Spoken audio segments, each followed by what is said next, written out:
مولاي صل وسلم دائما أبدا على حبيبك خير الخلق.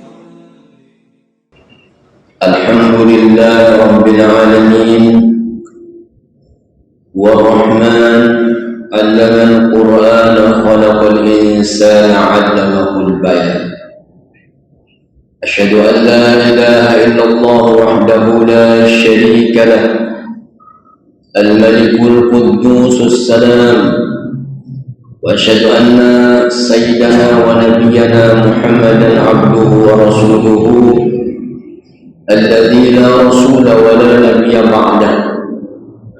اللهم صل وسلم وبارك على محمد وعلى آله وأصحابه والتابعين أجمعين. أما بعد،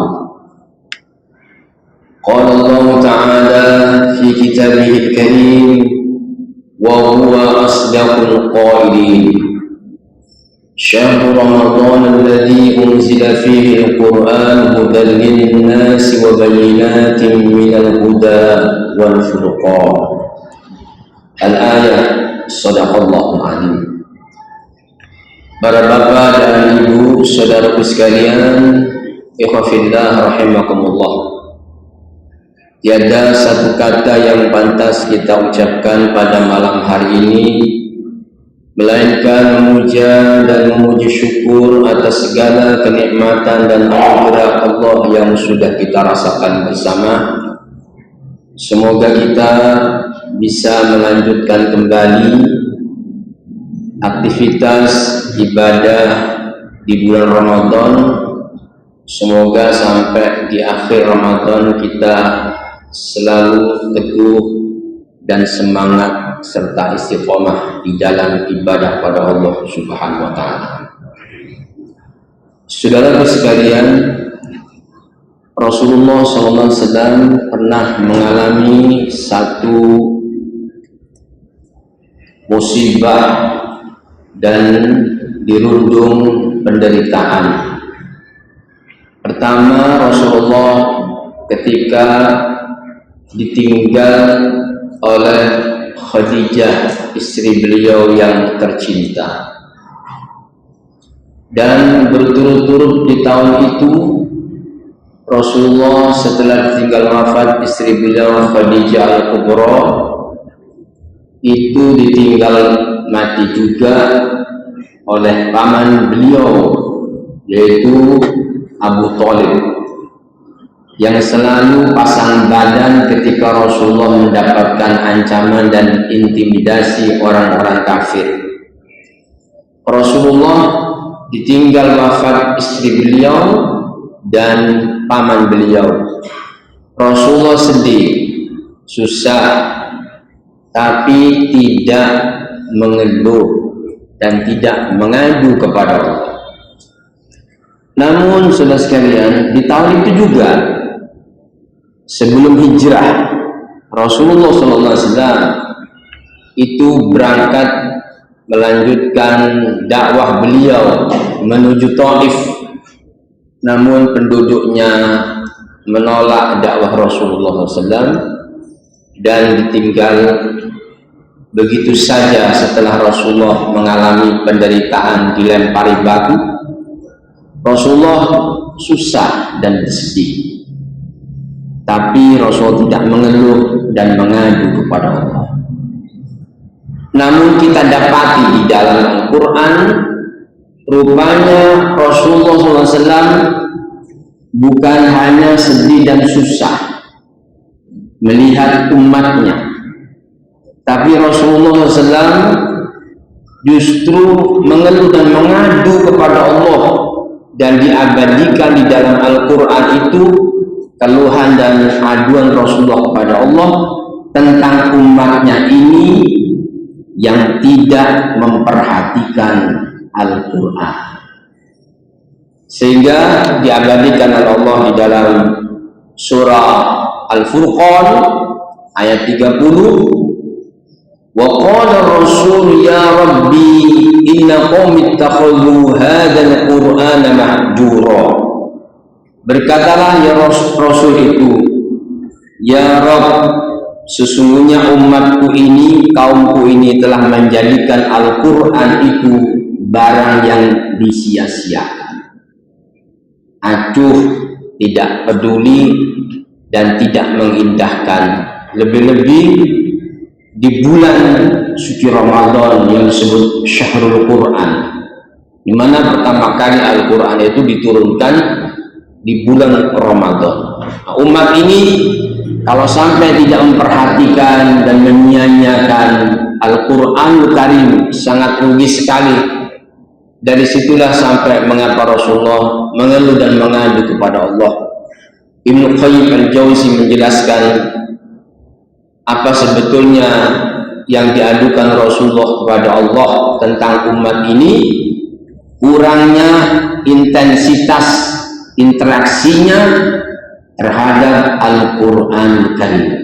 Pertama, kata Ibnu Qayyim al-Jauzi, itu hajru tilawatil Quran, acuh, tidak peduli dan tidak memperhatikan terhadap tilawatil Quran.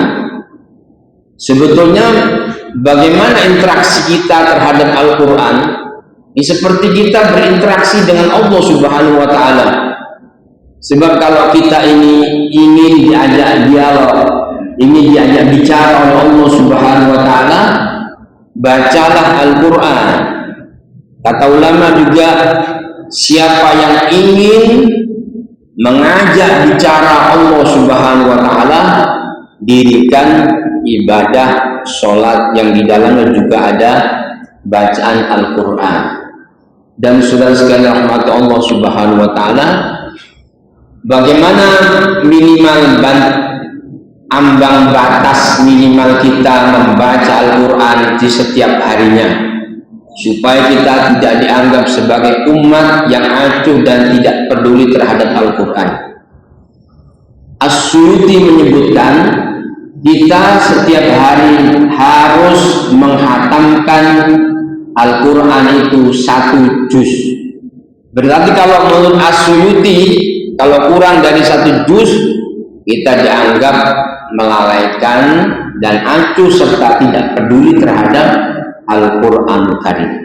Namun para ulama rupanya terjadi perbedaan, ya. Kata Ibnu Qayyim, tidak harus kita sehari one day one juz, tidak harus. Mungkin 1 halaman atau 2 halaman itu boleh jadi kita termasuk orang-orang yang mengindahkan ayat-ayat Quran. Sebab saudara sekalian rahmat Allah, kalau kita ini memperdulikan Al-Quran, pertama kita akan dapat syafaat kelak pada hari kiamat. Man qara'a al-Quran fa innahu ya'ti yaumil qiyamah syafi'an li ashabi. Barang siapa membaca Al-Quran, maka Al-Quran ini akan datang pada hari kiamat menjadi syafaat bagi orang-orang yang membacanya. Dan di dunia kita akan mendapatkan pertolongan dan kemudahan.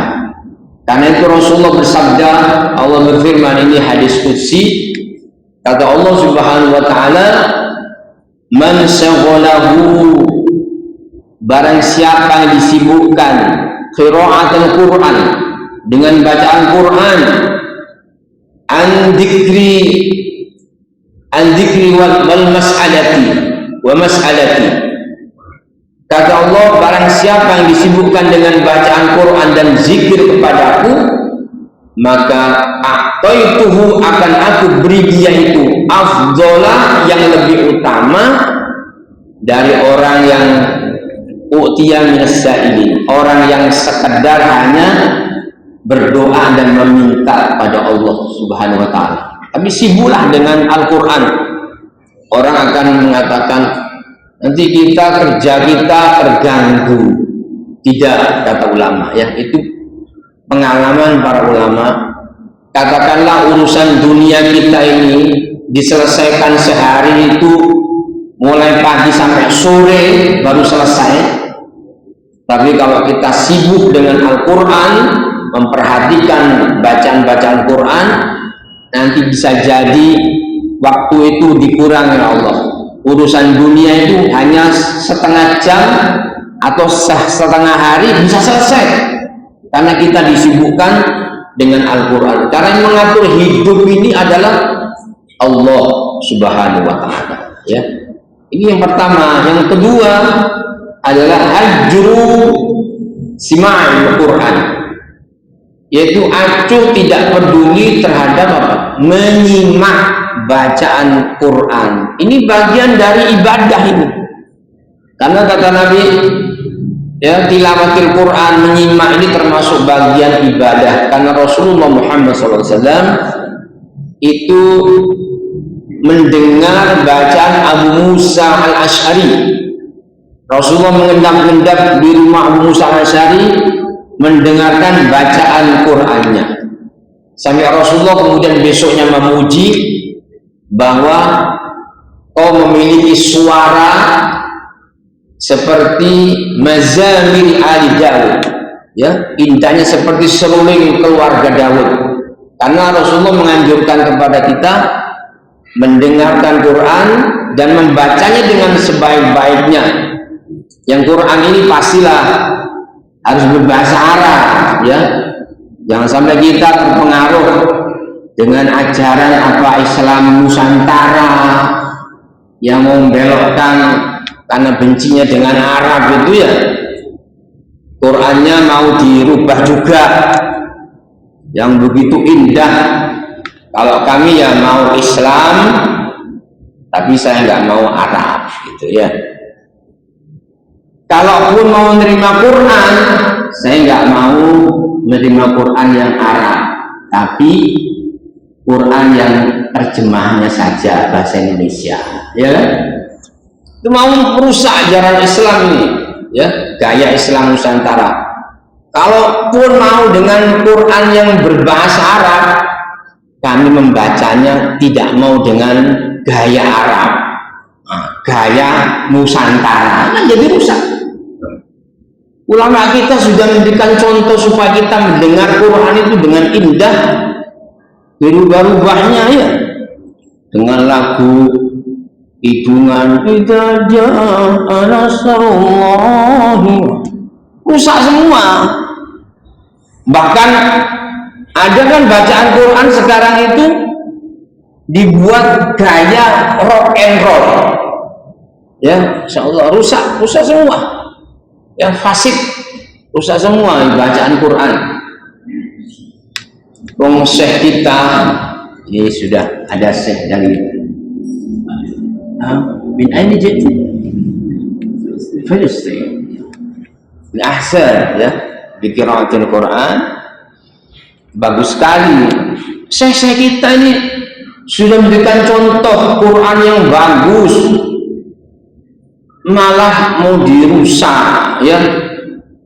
Syekh misalnya Syekh Abdul Basit, fala uqsimu bil khunnasil jawaril kunnas wal layli idza as'as was subhi idza tanaffas innahu laqawlu rasulin karim.